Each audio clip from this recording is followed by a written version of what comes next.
سوال ہے کہ کتے کا جسم اگر انسان کے جسم سے یا کپڑے سے چھو جائے تو کیا جسم یا کپڑا ناپاک ہو جاتا ہے؟ تو اس بارے میں سمجھیں کہ کتا جو ہے، بعض لوگ یہ سمجھتے ہیں کہ کتے کے چھو جانے سے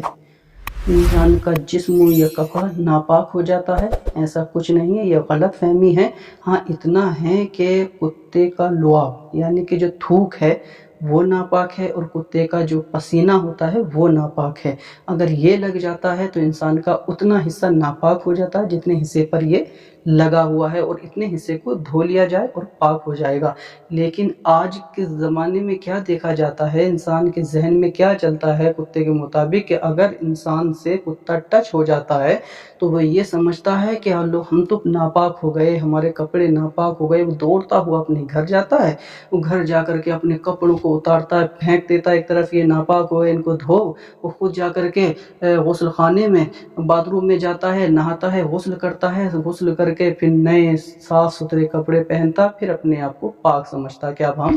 پاک ہو گئے۔ ایسا ہرگز نہیں ہے کہ اگر کتا ٹچ ہو جاتا ہے، چھو جاتا ہے، تو اس کتے کو دیکھ لو کہ اگر کتا سوکھا ہے یعنی کہ اس کے جسم پر کوئی گیلا پن نہیں ہے، کوئی نجاست یا غلاظت لگی ہوئی نہیں ہے، اور وہ آپ کے ٹچ ہو کر کے نکل گیا، تو اس سے آپ کی کوئی ناپاکی نہیں ہوگی، نہ ہی آپ ناپاک ہوں گے، نہ ہی آپ کے کپڑے ناپاک ہوں گے۔ اگر کتے کے جسم پر کوئی تراوٹ ہے یعنی کہ اگر کتے کا جسم گیلا ہے تو اس حالت میں، یا اس کے جسم پر نجاست لگی ہوئی ہے، یہ تو اس حالت میں آپ کے جسم سے ٹچ ہو جائے وہ، تو اس حالت میں آپ اپنے آپ کے اس حصے کو دھو لیں جس حصے سے وہ چھو کر کے گیا ہے، اور جہاں پر نجاست اور غلاظت لگی ہوئی تھی۔ یہ نہیں کہ آپ جائیں، کپڑے اتاریں، نہائیں دھوئیں اور اس کے بعد میں نئے کپڑے پہنیں، ایسا ہرگز نہیں ہے۔ بس کتے کا لعاب ناپاک ہے اور اس کا پسینہ ناپاک ہے، اور جب وہ پورا گیلا ہو جاتا ہے تو وہ اس لیے ناپاک ہو جاتا ہے کہ وہ اپنے زبان سے پورے جسم کو چاٹتا ہے، تو اس کی ران اس کے جسم پہ لگ جاتی ہے، اور وہ گیلے ہونے سے آپ کے جسم پر لگ سکتی ہے۔ بس اتنا سا مسئلہ ہے، یہ نہیں کہ آپ جائیں اور اپنے غسل کریں، نئے کپڑے پہنیں، ایسا کچھ نہیں۔ جہاں پر نجاست لگی ہے بس اتنے حصے کو دھو لیا جائے اور آپ پاک ہو جائیں گے۔ اور یہ بھی خیال میں رکھیں کہ کتے کا پالنا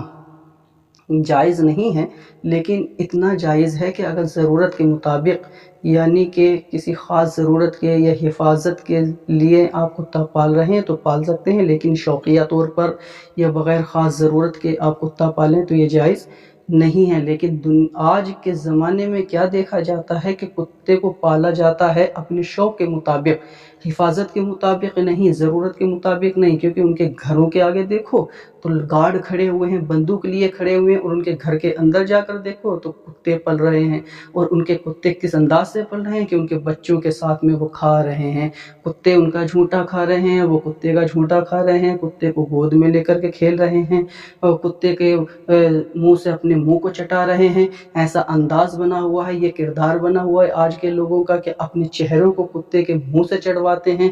نہ جانے کتنے لوگوں کو آج سوشل میڈیا پہ دیکھا جاتا ہے کہ اپنے چہروں کو چڑھواتے ہوئے نظر آتے ہیں، اور اچھا سمجھتے ہیں، خوبصورت، اپنے آپ کو بہت اچھا محسوس کرتے ہیں کہ دیکھو ہم نے کتے کے منہ سے اپنے منہ کو چڑھوا لیا۔ وہ یہ بھول جاتے ہیں کہ اس کا لعاب جو ہے وہ ناپاک ہے، نجس ہے، اتنا ناپاک ہے کہ جیسے ایک پیشاب، جو مقام شریعت میں نجاست کا پیشاب کا ہے، وہی مقام شریعت میں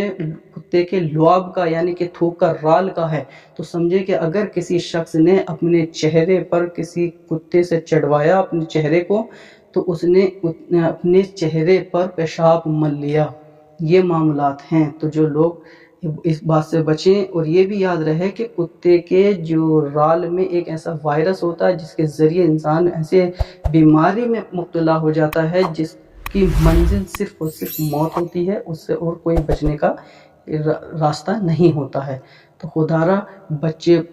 بچوں کو اور اپنے آپ کو کتوں سے دور رکھیں. یہ نہیں کہ اپنے آپ کو چڑھوائیں، اپنے منہ کو چڑھوائیں، جسم کو چڑھوائیں، اس کے ساتھ کھیلیں، اسے پھسکی دیں، اپنے منہ سے منہ لگائیں، اسے گود میں کھلائیں. ایسا کچھ نہیں. شریعت میں کتے کا پالنے کی اجازت بس وہاں تک ہے جہاں پر آپ کو اس کی ضرورت محسوس ہو رہی ہے، جیسے کہ حفاظت کے طور پر، چور سے بچنے کے لیے، یا اپنے گھر کی حفاظت کے لیے. بس اتنی ضرورت ہے، یہ نہیں کہ شوقیہ طور پر آپ اپنے گھروں میں کتوں کو پالیں. تو اس کا بھی لحاظ رکھیں، اور یہ بھی خیال میں رکھیں کہ کتے کے چھو جانے سے انسان ناپاک نہیں ہوتا ہے، نہ ہی اس کے کپڑے ناپاک ہوتے ہیں، نہ اس پہ غسل واجب ہوتا ہے.